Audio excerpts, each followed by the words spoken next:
much. Let's dig deeper into the fallout from all of this with CNN senior military analyst, retired Admiral James Stavridis.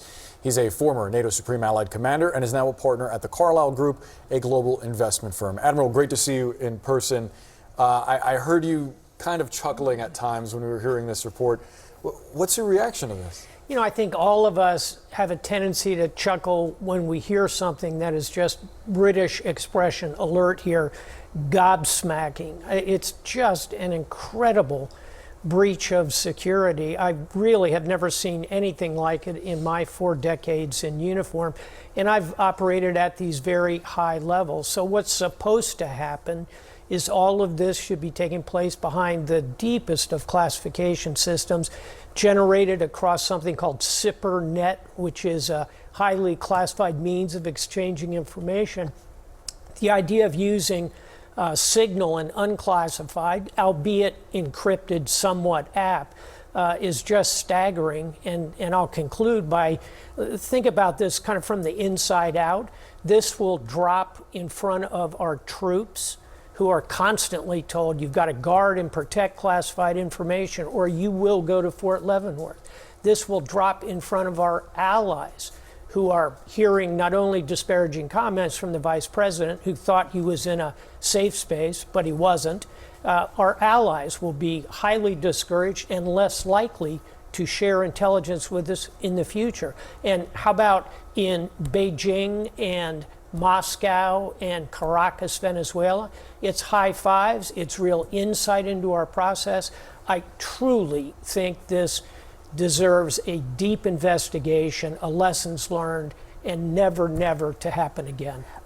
There are so many questions to ask you. It's just an astounding story. But since you obviously have this eye to NATO, all of those texts about the freeloading Europeans, all caps, pathetic, from Pete Hegseth, what does that do when you then have to go sit with those counterparts and try to get along, ask for favors, cooperate? And share intelligence. All the above is damaged. And let's face it, that transatlantic bridge between the United States and our European partners is already kind of creaking.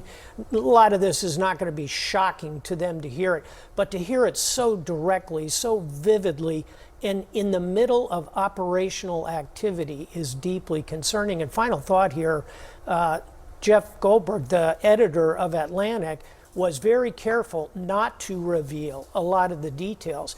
But if it went to him, who else could it have gone to? These were strike points. This is American aircraft going to this point. That's out there in an unclassified, putting our airmen, in this case, at risk. I want you to expand on that because you mentioned Beijing, Moscow, and Caracas. These are some of the top officials in the administration, in the cabinet. There's no question that intelligence folks for these adversarial governments are trying to figure out what's on their phones, right? So it's not just the fact that they included this person, this journalist in this conversation. It's also if their phones get lost, if their phones get hacked. It's quite possible that that intelligence could have been obtained by an adversary. Oh, absolutely. And Signal, although it's a level of encryption used among some business people and I guess some families who are trying to avoid sharing a lot of information. That's not top flight encryption in any sense. It is absolutely vulnerable to China and Russia in particular. So you've got to assume everything on those Signal accounts, and I hope we're going to learn, has this been going on for 2 months? I'm sure it's going to stop like now.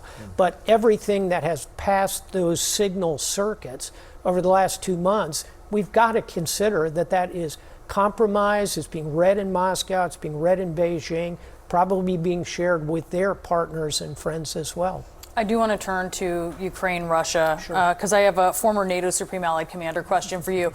This is about Steve Witkoff. He's been really one of the point people when it comes to these negotiations. He's met with Vladimir Putin now multiple times, and he said this to Tucker Carlson over the weekend.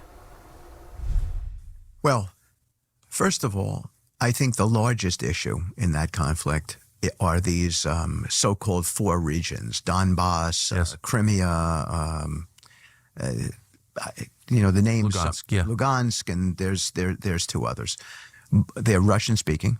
Yep. There have been referendums where the overwhelming majority of the people have indicated that they want to be under Russian rule. Yes. I think that's the key issue in the conflict. Okay, so I have a question for you because first off, these aren't so-called regions; they're oblasts. They are regions, and Crimea isn't one of the four. That's from a previous conflict, and it isn't Lugansk; it's Luhansk and Donetsk and Kherson and Zaporizhia. Those are the four areas that have been annexed by Putin. How problematic is it that you have someone in such a important position who is lacking rudimentary knowledge of of Ukraine? Yeah, it's concerning, obviously, and it's Crimea plus those four regions, which constitute a land bridge from Crimea. It's the heart of what Putin wants. And what I really was concerned about when I saw that clip was the looseness of, and there have been referendum, and the vast majority of the people want to be in Russia. I haven't seen that data. And I know there are parts of those regions where there is more Russian spoken than in other parts of Ukraine, but it's a stretch, at least, to say that there have been referenda. To the degree there have been, they've been conducted under Russian authorities. So guess how those are going to come out.